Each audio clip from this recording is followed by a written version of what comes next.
What is up, guys? Welcome back again, and today we have on the cards, I'll show you what's in that box in a second, but I just want to give a RX-7 update.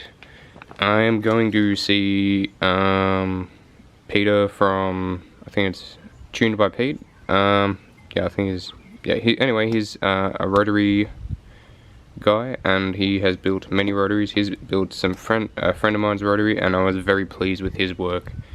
He is, yeah. Anyway, I'm taking it down to him to get all of these parts checked out, make sure we're all in good working order, see what we have to do, make sure everything is good, so we can get this back together in good health, and with big boy Bridgeports. So, I've just took these to work and put them in the hot wash for about, they were in the hot wash for about 8 hours just to get rid of any dirt and shit in it. And you can again reassess these cracks, right, as you can see, just there on the spark plug holes. Just there. I'm not sure if they're cracked and leaking coolant into the rotor housing, or it's the seals here that have, they were pretty fucking rotten, have gone and just leaked into here. Also, found that someone has done a bit of just exhaust porting, so they've just ported the exhaust port a little bit. I don't know if you can see those Dremel marks there, but yeah, there's some Dremel marks there, and also there's normally like a sleeve that goes into here, and like it's not in there, and you can see there's Dremel marks and stuff. So no, sorry, the cracks in this one are worse. So you can see the crack. Yeah, it's like there and there. That's the thing. But anyway, I don't know if it showed you this the last time, but there is previous apex seal damage right here, and also there's the chrome, because these housings are plated in like chrome from the factory. Very expensive to get redone. Yeah. Anyway, the chrome has been peeling off here, so that's not good. But so what is in this box? I have already opened it. You know, gotta always have a bit of sus yourself. I have from the Legends moonlightracing.com.au. Hey, this is corn potage. I'm gonna eat that.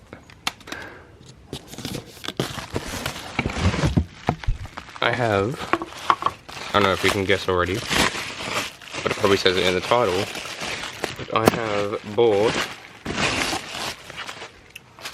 some Camber adjustable front upper control arms. They are the Cusco or Camco. But yeah, these should be able to get me more top camber, because the adjustability for camber on the front of these from factory is all in the bottom. So you go in and out, sort of like extending an LCA, which is sort of cool. But yeah, anyway, I need to bring the top. I want to bring the top of the wheel in for future adjustment, and also to get the top of the wheel to go in more, and I can go lower and tuck it under the guard. And also, while doing that, I'm removing the guard liner and slapping in my already cut guard liners, because yes, so the top has been cut off, because every little slight bump and everything I rub from here to here on the guard liner, which is not fun. So yeah. Also, just found some stickers in the bottom of the box, which is pretty cool. So go check them out. Moonlight Racing. This is not product placement. I'm just, I've looked at their stuff and it's pretty good. Shipped literally in one day. Literally, it shipped at like 9 o'clock of the morning of Tuesday, and I got it at like 2-3 o'clock. So, and it was free shipping as well. So, what do you expect? And that's going in the car. So if you want to check them out, there's their socials. I want to set this up. This is a camber gauge, so I can see how much camber I have while it's sitting flat, but I just have to true these up, so set them in neutral by doing this on a flat surface. So I have to measure how much camber we have on the ground, and then measure how much camber we have up off the ground and full droop, just so we can see, you know, because I want to go an extra degree in, so we can just see how much, you know, see what we're playing with, you know. Just can never measure too much. If you measure too much, good thing, good. If you don't measure enough, you'll fuck up. I don't know if you can see that, but we have negative 2.5 at ride height. So let's jack it up and see what we have at full droop.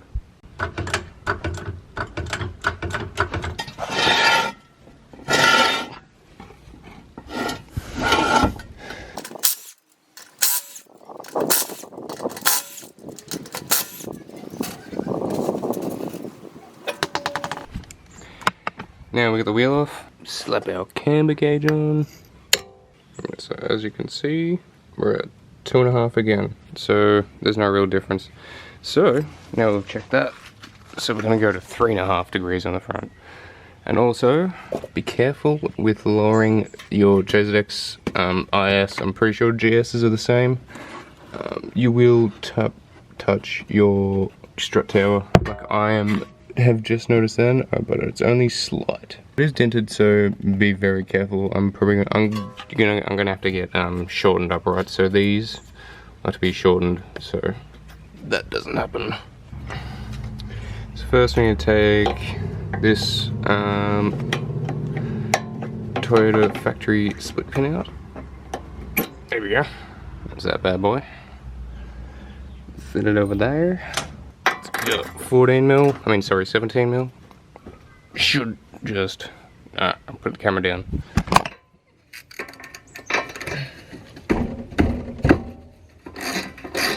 We're going to, there's two ways of disconnecting the control arm ball joint from this upright.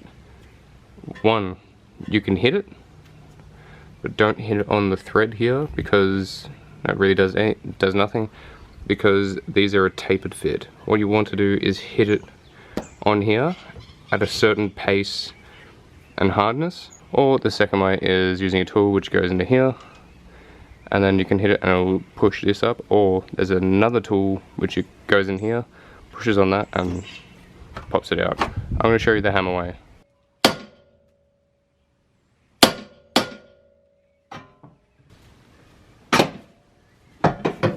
Just always pursue and it'll come off. So that's out. Now we just need to remove these bolts here. Hopefully we're lucky enough to squeeze the bolt in between the coil. If not, we'll have to drop the coil out. So I just had to pull the top hat bolt nuts off, so just so I could so on this side I could just access or get the bolt out a bit easier, so I could get it between the coil. That's all. And then now it's time for the fresh new parts, and it has L for left, so obviously left for passenger side, R for driver side.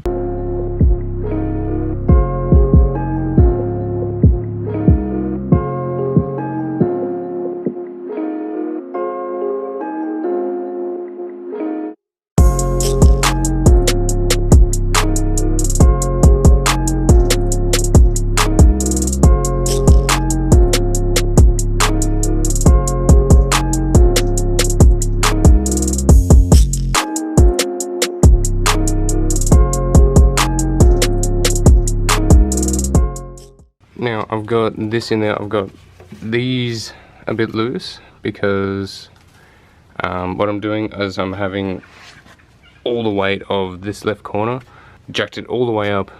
So basically, always when you tighten up suspension, you always want to tighten up when it's in its right height, so you never get binding or you flog out bushes super quick. So I'm going to do that. I've also able to use the original or the factory Toyota nut, so I can reuse the factory split pin, which is like a reusable one. It just clips in, can't pull that bad boy out, so that's good. As you can see, we have that on there, and it's in a neutral position, which is 2.5. So it's set to 2.5, which is the bottom arm adjustment. So it's on 2.5 at the bottom. Now we just have to adjust in a degree of camber in the top. So we're just going to look at the right hand one just so we can get an idea of exactly how to do it. So obviously we're going to have to remove these rear two ones on that one, and then loosen these four here, move it back until we get a degree, and I think that's probably going to be when we get, you know, the other bolt holes showing over here. But well, yeah, that's how you make your adjustment. Sort of like a camber top coilover adjustment, except it's on the top arm because double wishbone. So I got this side in, all done, tighten up. It's at 3.5 degrees of camber now, so we got an extra degree in. What I used was a combination of this, it's a 6mm, and this 10mm. You should always get these because these flexi head ratcheting spanners, you will save yourself billions. That's done. All I have to do is remove these guide liners, put my other ones in, go on to the other side, and I'll show you once I've done the other side. Also, another good thing about these arms is a lot of them only have the 3 bolts in the side, or even just 2 bolts just in the side here. These ones have a locking bolt hole here and here, which is good, so if they ever come loose, they're not gonna slide. So we got our half guide liners in, tucked up some wiring. Our up controllers are all in. Just need to slap the wheels on, lower it down, and see if we want to change the ride height. So we finally, well, we got it down. As you can see, a lot better. The wheel doesn't poke out as much now, and brings it in. I won't rub the guard as much anymore, or the fender liner, because there is no fender liner up there now. But I think we'll just lower down, I'd say at 5mm, just to be safe, and then we'll lower the rear 10mm, but I won't show you that. Also, what I like to do when adjusting my coilovers is use one of these, because this will get you really good adjustments. So basically, it's hard to do this one-handed, but go in there. This works for any coilover. Go between those 2 points, and you'll get your number, so that's 44.45mm, and then you just take off however much you want, and there you go. That's how you adjust your coilovers.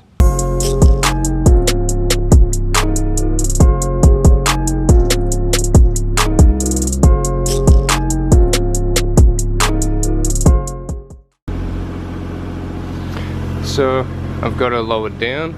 I'll just show you how she is when she's straight. So we're in the guard now, looking fat, lower,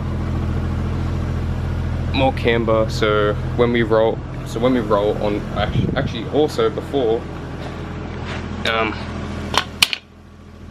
that's also why these ball joints were flogged. Shouldn't do that with a ball joint. Anyway, so when I go full lock, I'm probably going to slightly rub on the guard, but we can probably get away with some fender work. Might have to, or just let it rub to fit. So when we get full lock, we have a nice bit of camber on the outside wheel.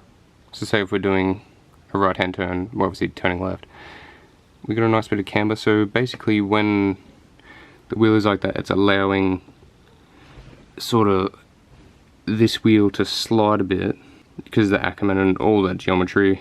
It's allowing it to slide a bit because its contact patch is more on the inside, so it's less contact patch. But then we have more of a full even contact patch on this. I mean, I would like a bit more. That I mean, it is stock lock, so we're dealing with fucking, you know, not much here. So, but that's good. You know, we got a nice contact patch on the leading wheel, and the trailing wheel is going to be good. Also, using the these camber gauges, these bad boys. I won't need an alignment, but I do recommend getting an alignment just in case you change anything, but I'm not going to because all we did was change camber, that's it. So yeah, also keen to see how these go because now I have good bushes and good ball joints, and yeah, more camber. Keen to see how it handles in the hills and drifting, so I'm keen to see how that goes. Anyway, thank you for watching. I hope this helped you maybe put camber arms in. If not, then okay. Or just watch me bust my ass putting ball joint, fukas in. Front upper control on. Thanks for watching. Like, comment, subscribe, and eat a dick. Alright. Just kidding.